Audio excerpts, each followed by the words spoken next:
నాగర్ కర్నూలు జిల్లా కొల్లాపూర్ నియోజకవర్గం కోడెర మండలం పసుపుల బావాయిపల్లి గ్రామాల వద్ద రాత్రి కురిసిన భారీ వర్షానికి భారీ వరద రావడంతో వాగు ఉధృతంగా ప్రవహిస్తోంది. దీంతో గ్రామాలకు రాకపోకలకు అంతరాయం ఏర్పడింది. పంట పొలాలు నీట మునిగాయి.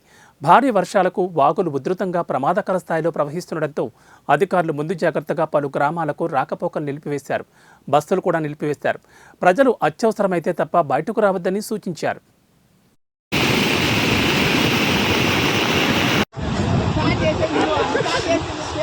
జాడి పోతున్నది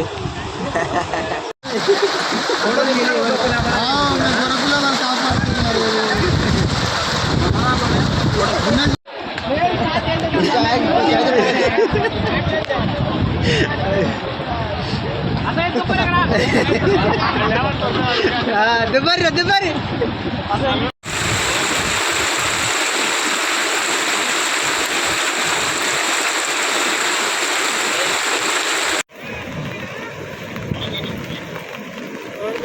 నీళ్ళలో